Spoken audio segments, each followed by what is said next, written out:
asifiwe. Ninawasalimu kwa jina la Bwana wetu Yesu Kristo. Naomba tusalimiane kwa kupunga mkono, ikiwa ni ishara ya kumtii Bwana. Bwana Yesu asifiwe sana. Nami nichukue nafasi hii kumshukuru Mungu kipekee kwa kunipa kibali kusimama mbele zenu na mbele za Mungu. Si kwa sababu mimi ni bora au si kwa sababu mimi nastahili sana, bali kwa sababu imempendeza Mungu nisimame kwa siku ya leo mbele zenu. Bwana Yesu asifiwe sana. Basi baada ya salamu hizo, nami nitaenda moja kwa moja katika ujumbe wa leo ambao Mungu amenipa ili niwafikishie nyie ambao Mungu amewapa kibali cha kufika mahali hapa. Bwana Yesu asifiwe sana. Bwana Yesu asifiwe sana. Hebu tutamke neno kibali. Kibali.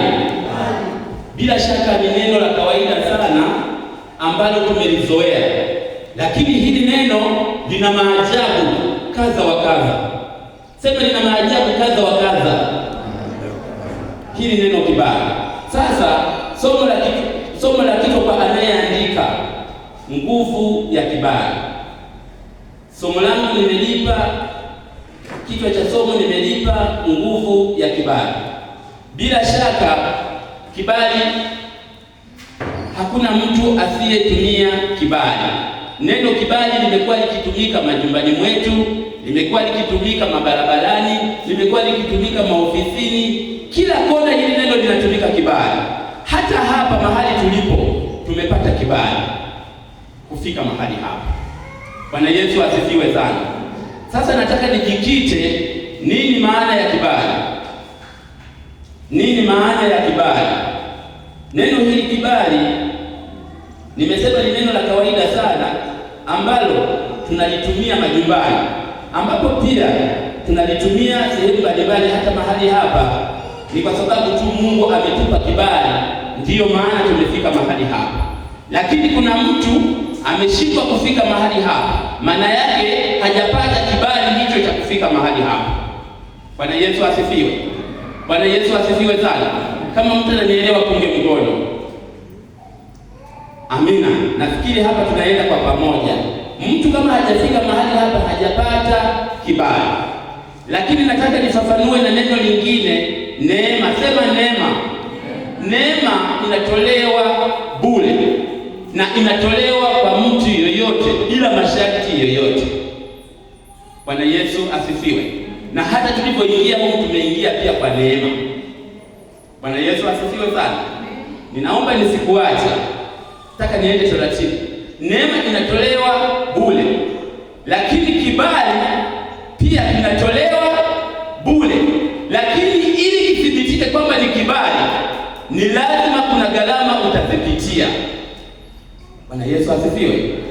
Ni lazima uzipitie. Sasa gharama hizi ndipo tunasema kwamba mtu amepata kibali machoni pa watu. Mtu amepata kibali machoni pa watu. Maana yake kuna gharama fulani ambazo amezitoa ndipo akapata kibali kwa watu. Si ndivyo? Bwana Yesu asifiwe sana. Bwana Yesu asifiwe. Sasa basi naomba, neno kibali lina maana hii. Ni hali ya kukubalika kufanya jambo au kitu fulani. Kibali ni jambo la kukubalika, ni hali ya kukubalika kufanya jambo au kitu fulani. Maana yake jambo unapata kibali. Mimi nimepata kibali kwa mchungaji kusimama mbele yenu. Maana yake nafanya jambo, nimepata kibali. Vinginevyo angeweza kusema Simkogo, usisimame mbele ya hao ya watu. Maana yake ningekuwa nimekosa kibali mbele za mchungaji na mbele zenu. Lakini kwa vile aliruhusu, ndio maana nimesema nimepata kibali kusimama mbele zenu. Maana yake kuna kibali kimetolewa kwa mtu mmoja ambaye ana mamlaka. Sasa ninapoenda kuzungumza ile kibali cha Mungu, nacho labda tutoe gharama fulani za kupata hicho kibali, ili tuweze, wakati neema inatolewa bure, lakini kibali baada ya kukipata kuna gharama ambazo unaanza kuzitoa ili kile kisibitike kuwa ni kibali. Bwana Yesu asifiwe sana. Basi maana nyingine ya kibali ni kupewa nafasi kwenye moyo wa mtu au mioyo ya watu. Neema hutangulia, ndipo kibali hutolewa bure. Neema hutangulia, nimesema neema hutangulia, ndipo kibali kinafuata. Bwana Yesu asifiwe sana. Neno langu la kusimamia kabla sijatoa mifano ni Mwanzo 37 mstari wa 3 hadi wa 5. Kama mtu amepata naweza kanisomea. Mwanzo 37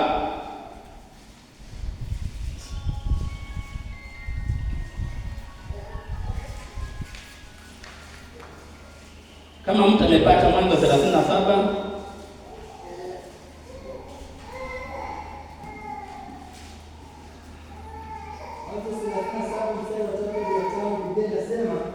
basi Israeli akampenda Yusufu kuliko wanawe wote, baba yao anampenda kuliko ndugu zake wote, na akamchukia, wala hakuweza kusema naye kwa amani.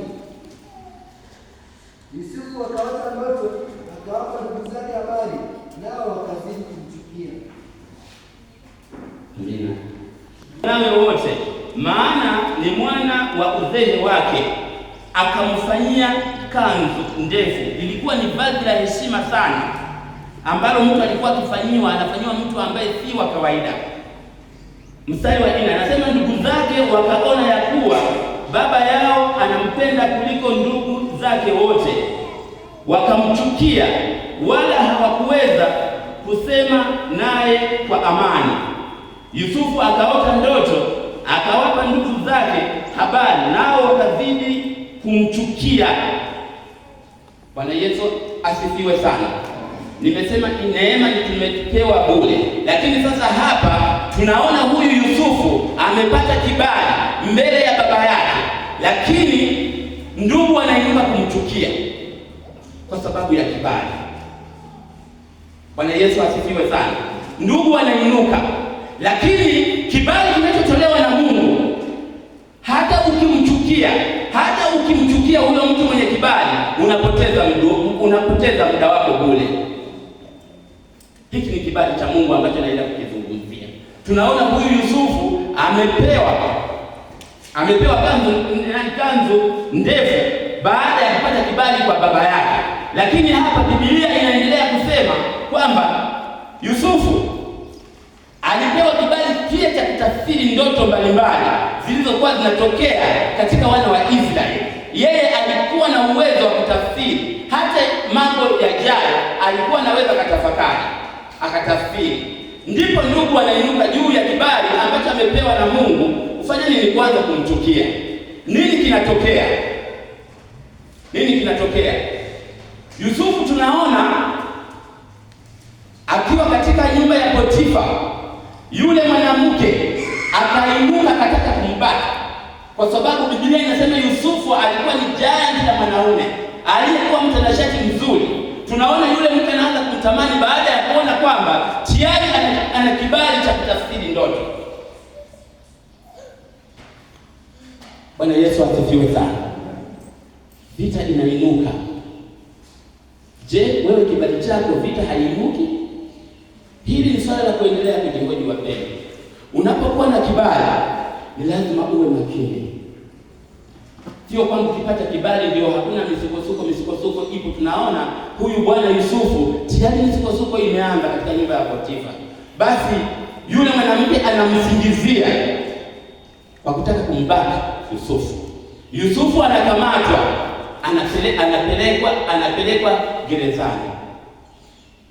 Juu ya kibali chake ambacho ni Mungu mwenyewe amempa. Lakini Biblia inatuthibitishia, ukisoma Zaburi 34 mstari wa 19, inasema mateso ya mwenye haki ni mengi, nayo Bwana humponya naye. Humponya kwa sababu ana kibali. Bwana Yesu asifiwe sana. Huwezi kushindana na uovu.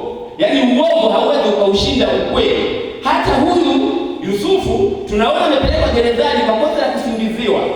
Lakini baada ya kwenda kule gerezani, tunaona huyu Yusufu anaanza kuketi na wakuu. akiwa gerezani, kwa sababu kibali mahali popote pale kinafanya kazi. Bwana Yesu asifiwe sana. Kama kuna watu wananielewa, punga mkono juu. Haleluya, haleluya, haleluya. Basi huu ni mfano wa kwanza, ni mfano ambao pia ninauona katika Biblia.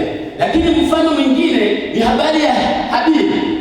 Habili alitoa sadaka ikakubaliwa na Mungu. Baada ya kutoa sadaka ile ikakubaliwa na Mungu, tunaona Kaini anaingia na wivu kuchukia kibali ambacho anacho Habili.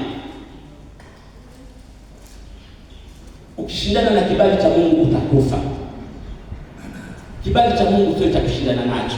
Bwana Yesu asifiwe sana. Kama una kibali cha Mungu, wala huwezi kushindana na huyo mtu, kwa sababu neema ya Mungu humlinda. Biblia inasema mateso ya mwenye haki ni mengi. Huyu Habili, maana yake tunaona huyu Yusufu anakuwa na mateso, lakini hayo mateso Bwana anamtia moyo ya kwamba mateso yako ni mengi, lakini nitakuponya nayo. Bwana Yesu asifiwe sana. Na kibali kinapotolewa kwa mtu, kibali kinapotolewa kwa mtu si kwa faida ya yule ambaye ana kibali, ni kwa faida, kwa maslahi mapana ya watu wengine. Bwana Yesu asifiwe. Bwana Yesu asifiwe. Bwana Yesu asifiwe sana. Kibali kinabeba baraka za watu wengine. Hazibebi baraka zako wewe, kinabeba baraka za watu wengine. Bwana Yesu asifiwe sana. Tuone mtu mwingine ambaye alipewa kibali mbele za Mungu na mbele za watu. Huyu anaitwa ni Malkia Esther. Naomba mtu anisomee Esther 4 mstari wa 11. Atanuka pale, atasoma 16 na anaweza kasoma hata 14 kama mtu amepata. Anayeandika aandike kitabu cha Esther. Esther alipata kibali, na tuone hiki kibali kilivyotumika kwa Esther. Ni nini kilitokea katika nchi ile ambayo watu walikuwa wanateseka, wana mateso kila aina, katika mfalme yule ambaye alikuwa ni katili, alikuwa anaua watu. Lakini kibali alipofikiwa na huyu Malkia Esther ambaye Biblia inamzungumza, baada ya kupata kibali, nguvu ya kibali ni nini kinatokea? Mtu akisema nitakuua, labda pengine kuna kibali cha Mungu, lakini mtu hawezi kukuua. Hata kusema la kuua hawezi kukuua na kibali cha Mungu, kwa sababu ni lazima kusudi la Mungu litimie, na hakuna mwanadamu ambaye anaweza kuua endapo una kibali cha Mungu, kwa sababu kibali kinatisha. Hata shetani mwenyewe anakiogopa kibali. Bwana Yesu asifiwe sana. Bwana Yesu asifiwe sana. Naomba mtu alisomea aliyefika hapo kitabu cha Esther. Esther mlango wa 4 mstari wa 4. Basi wajakazi wake Esther na wasimamizi wake wa nyumba wakamjia wakapasha habari, naye Malkia akahuzunika mno, akampelekea Mordekai mavazi. Mstari wa 11.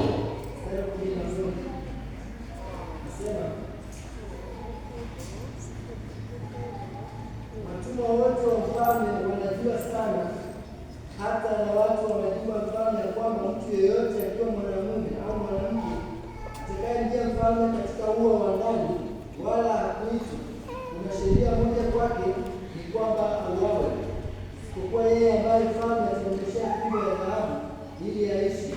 Wala mimi sikuitwa niingie kwa mfalme mpaka siku 30. Amina. Endelea 16. Uende ukakusanye Wayahudi wote walioko hapa Shushani, mkafunge kwa ajili yangu, msile wala kunywa muda wa siku 3, usiku wala mchana. Nami na wajakazi wangu tutafunga vile vile, kisha nitaingia kwa mfalme kinyume cha sheria, nami nikiangamia niangamia. Amen. Bwana Yesu asifiwe sana. Huyu ni Malkia Esther ambaye Biblia inamsema alikuwa mzuri, kisimama katika wanawake, watu walikuwa wanapigana, lakini yeye alipewa kibali na Mungu. Wakati mfalme huyu katili alikuwa haruhusu mtu wa kiume wala wa kike kwenda kuonana naye, Lakini tunaona wakati wa unyanyasaji wa yule mfalme, huyu dada Esther pamoja na uzuri wake anajitoa ya kusema liwalo na liwe, mimi nitaenda kumuona mfalme. Bwana Yesu asifiwe sana. Inasemekana kwamba mfalme alikuwa anaishi katika ufalme, katika ngome yake ambapo kulikuwa na ua. Huo ua ilikuwa mtu yeyote akiingia mle lazima auawe, lakini wala mwanaume wala mwanamke lazima auawe tu, jinsi huyo mfalme alivyokuwa katili. Na watu wake walimjua, wale waliokuwa wakimhudumia mfalme alikuwa ni katili. Lakini Biblia inasema, ukiendelea kusoma hiki kitabu cha Esther, ndipo Biblia inasema Esther alifunga.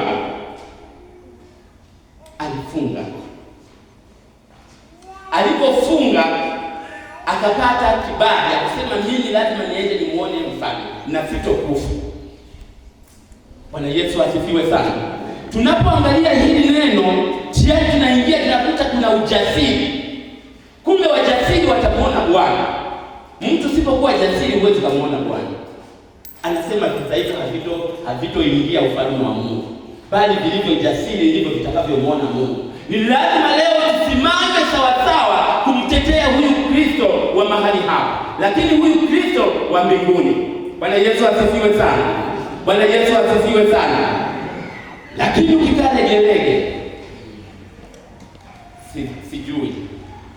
Biblia inasema lazima tujitoe kama huyu Malkia ambaye alikuwa na kibali, akasema liwalo na liwe, lazima nimuone huyu mfalme ambaye anatesa watu, ambaye ananyanyasa watu, ili niwakomboe wale wanaoteseka. Bwana Yesu asifiwe. Kumbe kibali kinabeba manufaa ya watu wengine. Ndio maana nikasema kwamba ukiona mtu ana kibali ndani ya kanisa lako, ukiona mtu ana kibali katika jamii yako inayokuzunguka, ni wa kuendelea kumwombea, kwa sababu anaweza kawa ni chanzo cha baraka zako wewe unayezunguka. Bwana Yesu asifiwe sana. Angalia huyu mtu ana kibali hata katika mtaa wako, ana gari nzuri. Wewe ndio muda wa kumponda mali. Huyu atakuwa Freemason, huyu atakuwa mchawi, huyu amechinja watoto wadogo. Lakini ninaposema kibali, linapotokea mtoto wako ameugua au umepata tatizo lolote au mguu kavunjika kwa namna yoyote, ndio wakwenda kumkimbilia yule, ila kupeleke akukimbize hospitali kwa uwezo wa uhai wake. Ndio maana nikasema mtu akipata kibali si kwa manufaa yake, ni kwa manufaa ya watu wengine. Kama tunapomuona huyu Malkia Esther ameenda kwa mfalme. Sasa nini kinatokea kule kwa mfalme baada ya kufika kwa mfalme ambaye alikuwa ni katili, ambaye alikuwa anaua watu, ambaye hakutaka mtu yeyote afike katika lile eneo? Basi anasema kabla ya kwenda, uende ukawakusanye Wayahudi wote walioko hapa Shushani, mkafunge kwa ajili yangu, msile wala kunywa muda wa siku 3, usiku wala mchana, nami na wajakazi wangu tukafunga vile vile. Kisha nitaingia kwa mfalme kinyume na sheria, nami nikiangamia na niangamie. Anatoa karipio, anatoa angalizo kama nitaangamia na nikaangamie. Lakini nimesema mtu mwenye kibali ataishi, hata kufa. Ila tofauti yake ni kwamba ataishi katika mateso, kwa sababu unapolinda kibali, kuna baadhi ya gharama ambazo zinatakiwa uzitoe. Kama tunavyomuona huyu Esther anasimama, anafunga. Kufunga maana yake ni kujinyima, ni kuruhusu huu mwili upate mateso, lakini ndio ndani ya roho ni kujazwa ukamilifu ndani ya roho. Kumbe wakati mwingine tunaposema tunasema leo nitakula vizuri, nimeandaa vizuri, nimekula, ni kumuondoa Roho Mtakatifu afanye kazi sawa sawa. Ni lazima ili tuyafikie mafanikio ya kupata kibali mbele za Mungu, tujitoe kikamilifu ili Bwana aweze kutujaza ukamilifu. Bwana Yesu asifiwe sana. Bwana Yesu asifiwe sana. mateso yanaruhusu kuwa na nguvu za Mungu. Ndio maana Esta kabla hajaenda kwa mfalme anasema nifanye nini? Alifunga siku 3, wakakubaliana wakafanya patano ili aende kwenye kumuona mfalme. Lakini tunaona na anasisitiza ya kwamba liwalo na liwe, kama nitakufa potelea mbali, kama sitokufa potelea mbali. Ndio nikaingia lile neno kwamba ni lazima mtumishi ulio wa kweli uvae ujasiri. Uvae ujasiri. Si ujasiri wa kawaida Esta anaonyesha hapa. Si ujasiri wa kawaida. Anasema hata kufa nikifa potelea mbali. Lakini tunaona azima yake, ukiendelea kusoma hicho kitabu, tunaona azima yake anafika kwa mfalme. Mfalme ananyosha fimbo. Esta anashika inchi tu. Baada ya kushika inchi, Biblia inaendelea kueleza ya kwamba basi mfalme akawa amemruhusu, akasema Esta unataka nini? Akasema nataka uje kwenye karamu yangu. Watu inawezekana kule walikobaki, watu waliokuwa wamebaki kule hawana imani, watasema Esta sasa atakuwa amemalizika. Nafikiri walihoji kitu kama hicho, kwa sababu mfalme alikuwa si mtu wa kawaida. Bwana Yesu asifiwe sana. Bwana Yesu asifiwe sana. Ndio maana nimesema kibali kubeba mafanikio ya watu wengine. Si wewe tu yanabeba mafanikio. Huyu anatetea, anajaribu kuwatetea watu wanaoteseka. Sasa amefika kwa mfalme, atafanya kosa? Bwana Yesu asifiwe sana. Esta amefika kwa mfalme, atafanya kosa? Biblia inatueleza ya kwamba Esta hakufanya kosa.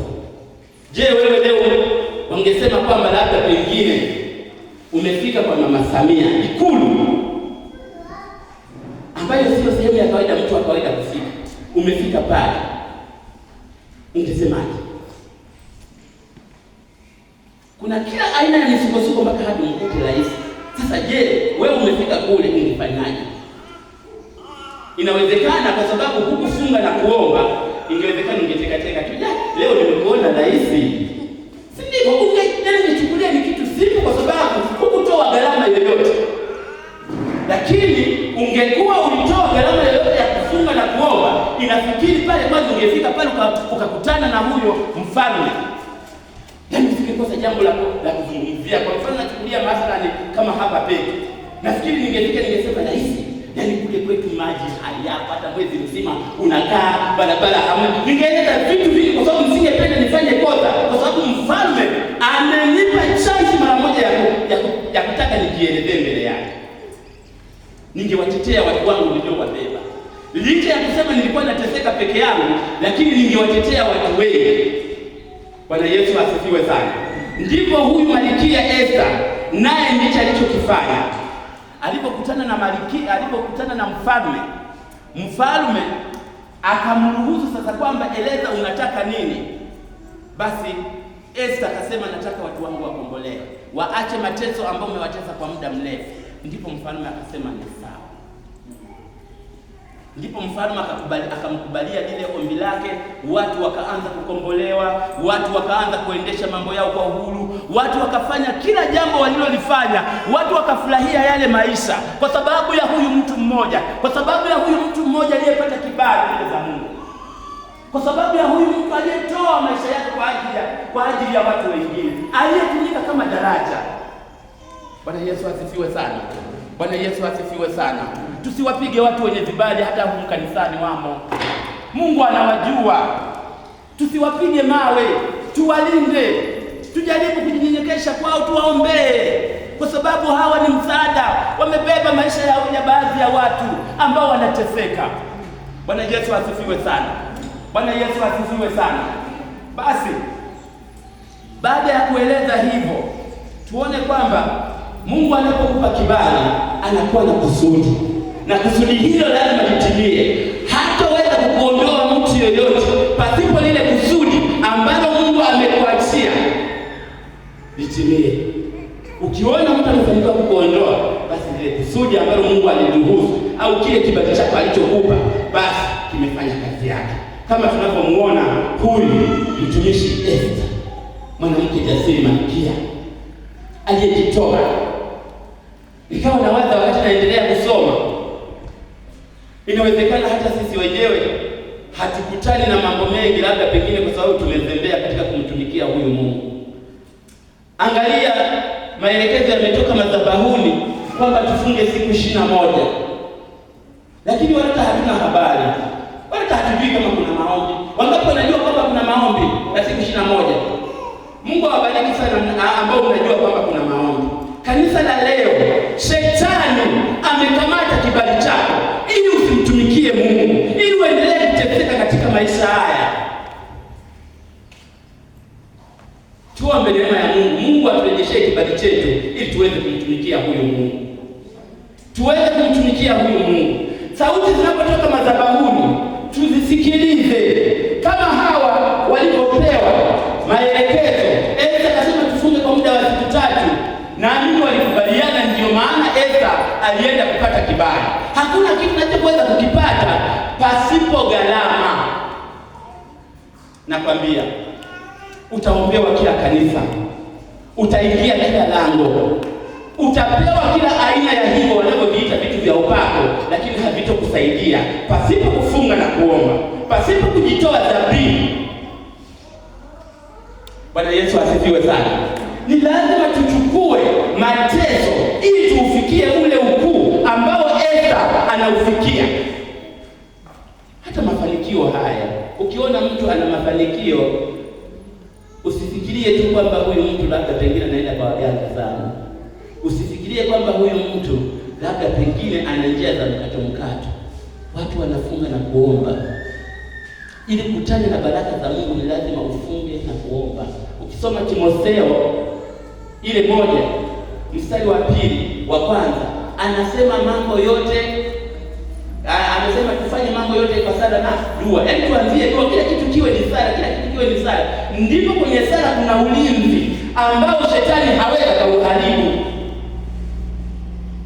Lakini sisi tumejitanguliza tu kama gari ambalo halina taa, linatembea usiku. Unategemea ufike unakoenda? Never. Lazima tushirikiane wapendwa, hata haya maombi tusikie sauti za madhabahuni wanaposema kufunga ndiko kuliko na nguvu, lakini kufunga ndiko kwenye misukosuko. Lakini kwa sababu tumejitoa kutoka moyoni, tunapofunga tutakutana na misukosuko hiyo, lakini misukosuko hiyo haitaweza kutushinda, kwa sababu Biblia imeshatueleza kwamba mateso ya mwenye haki ni mengi, tena nayo Bwana humponya nayo. Maana yake Bwana atakushindia na matokeo yatachanua. Ndio maana waweza kujiuliza, wakati mwingine unaweza kukuta mtu ana hela nyingi sana, lakini ana mateso kupita maelezo. Yaani mpaka tunasema hivi, zile hela kama ndio mateso na mnanii, hela za nini? Biblia inasema mateso ya mwenye haki ni mengi. Maana yake wewe usiye na kitu, hata shetani akikufuata na anakufuatilia nini? Wakati wewe ni mtumwa wake tu, nilipokuagiza tu na yeye. Lakini huyu mwenye haki, maana yake yeye analinda kile alichonacho ili shetani asikilalue, lakini anajaribu kupambana. Kuvutana. Shetani anakamata, anavuta, naye anavuta, anasema hapana, maana ninaijua kweli. Tunamuona mtumishi Ayubu. Ayubu anapitia mateso ya kila aina, lakini Bwana akamuinua kwa sababu kibali chake Mungu alikuwa amekithibitisha. Bwana leo akithibitisha kibali chake. Bwana akithibitisha kibali chake. Bwana akithibitisha kibali chake. Kibali chako kimechukuliwa na yule mwovu shetani kwa sababu hujapenda kukiombea hicho kibali. Lakini hiyo hali unayopitia sio hali yako. Hiyo hali yako unayopitia sio ya kwako kabisa. Ni kwa sababu hujasimama na Mungu vizuri ili kibali chako kionekane, kibali chako kichanue. Umekuwa ni mtu wa majuto kila wakati. Umekuwa ni mtu wa kulia kila wakati. Kwa sababu umeziacha njia za Mungu. Kwa sababu hujataka kulinda kibali chako. Leo umekuwa ni mtu wa kusemwa kila kona kwa sababu umeziacha njia za Mungu. Na kibali hicho shetani amekunyang'anya, amekaa nacho, alafu anakutazama, amebaki anakulimoti au amebaki anakuendesha tu, mara kushoto, mara kulia, mara mbele, mara nyuma, kwa sababu tayari amenyang'anya kibali chako, ambacho hicho kibali chako ndicho kilichobeba mafanikio yako. Leo lazima Bwana aturudishie kibali. Leo Bwana lazima kurudishie kibali chako. Aibu hiyo ambayo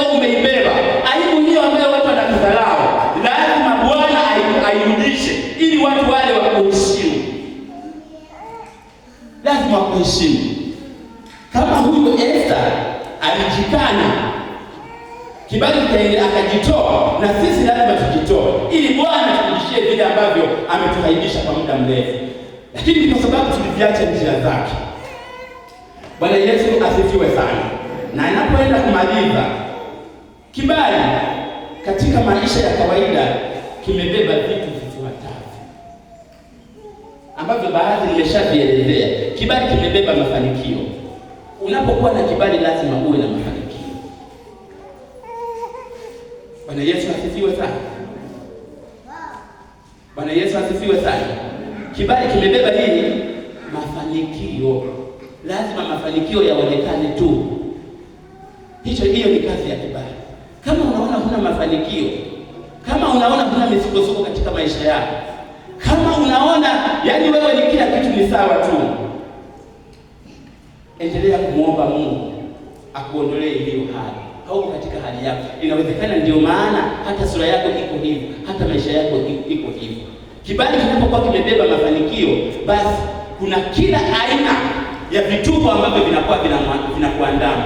Tunamwona huyu Yusufu, mambo gani yaliyokuwa yanampata, kisingizio, alikuwa anasingiziwa mambo mengi, lakini tunaona Habili mambo mengi, anachukiwa. Unaweza kusema huyu mtu ananichukia kwa sababu gani? Labda pengine kwa sababu ya uvaji wako au kwa sababu ya sauti yako, lakini yote hayo hayasaidii. Inawezekana kuna kitu ambacho uko nacho. Leo lazima tuombe, leo lazima kieleweke. Tunaenda kumuita Mungu arudishe vibali vyetu ili tumtumikie Mungu wa kweli. Bwana Yesu asifiwe sana. Lakini anasema kibali kimebeba misukosuko. Kimebeba misukosuko. Kama tunavyomuona huyu Esther anatishiwa kwamba ukifika kwa mfalme utauawa.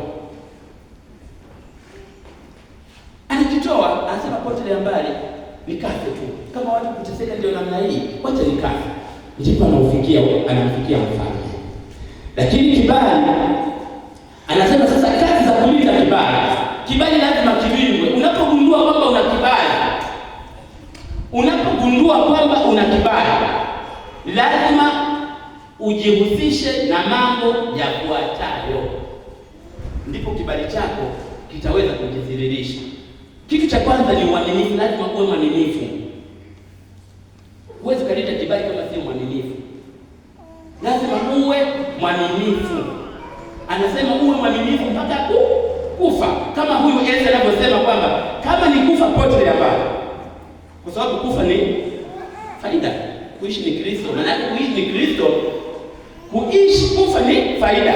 Kufa ni faida, kuishi ni Kristo. Maana yake Kristo ni nini? Ni misukosuko na matatizo. Ndio maana ya Kristo. Huwezi kusema ni Mkristo yaani wewe hauna kitu chochote kinachokutesa. Yaani wewe, Mungu atusaidie. Sije mkasema na wasema lakini ni Biblia sio mimi. Na mimi tu natumika hapa kwa sababu ninachokizungumza. Bwana Yesu asifiwe sana. Anasema kitu kingine ni utakatifu, kitu kingine ni unyenyekevu. Lazima unapokuwa mtumishi wa Mungu uwe mnyenyekevu, kwa sababu kuna wakati mwingine unakutana na adui wa uso kwa uso. Sasa usipojinyenyekesha ataondoa ule utakatifu wako. Na ndio maana mtumishi wa Mungu, sidhani kama ni maeneo yoyote wewe waweza kukaa. Sidhani kama wewe ni Mkristo wa kweli, kuna muda wa kujitenga ambao wa kuomba. Lazima ujitenge na baadhi ya maeneo, lengo kukwepana na hii nguvu ya mwovu Ibilisi ambaye anatuwinda. Kwa sababu Ibilisi anawinda kibali chako. Akishakiondoa tu basi anabaki kukuendesha sasa. Wakisema huku naenda, wakisema huku, kwa sababu tayari shetani ameondoa ile kibali ambacho kibali kimsingi ndicho chenye nguvu. Bwana Yesu asifiwe sana. Lakini anasema maombi. Mtu aliyebeba kibali, chakula chake kikubwa ni maombi. Chakula chake kikubwa ni maombi, kwa sababu kwenye maombi ndiko kuliko na ukuu, ndiko kuliko na ufunuo, ndiko kuliko beba kila aina kila aina ya maono. Kule kwenye maombi ndiko kunakotuonyesha, yaani ni kama ndio taa ya gari. Bwana Yesu asifiwe. Tukiwa tunaendesha magari usiku tunawasha taa. Lakini vivyo hivyo muumini au Mkristo ambaye ana kibali, yaani maombi ni kama samaki ako kwenye maji, ukimtoa basi nimempoteza direction. Anakuwa ako na maombi, kila dakika ni maombi. Tena anasema anaomba asubuhi, mchana, jioni, muda wote anaomba nini? Anafanya maombi ili asije kukutana na hila zile za ibilisi, shetani, na kuondoa kile kibali. Bwana Yesu asifiwe sana. Bwana Yesu asifiwe sana. Kumbe kibali, tunapokuwa na vibali, tunapolinda vibali vyetu, hatulindi kwa ajili ya maslahi yetu, tunalinda maslahi ya watu wengine. Na Mungu anapokibali hakuangalia wewe, anaangalia kundi kubwa, kama tulivyomuona huyu mtumishi Esther. Kwa hiyo baada ya maneno haya niliyoyasema, leo tunaenda kuomba maombi, Mungu aturejeshe kibali chetu, ili heshima zetu zikarudi kama Mungu alivyotuahidia katika maandiko yake ya kusema kila mtu anastahili kufanikiwa na kila mtu anahitaji kuheshimiwa, endapo tu tutapita katika haya ambayo Bwana ametuagizia. Basi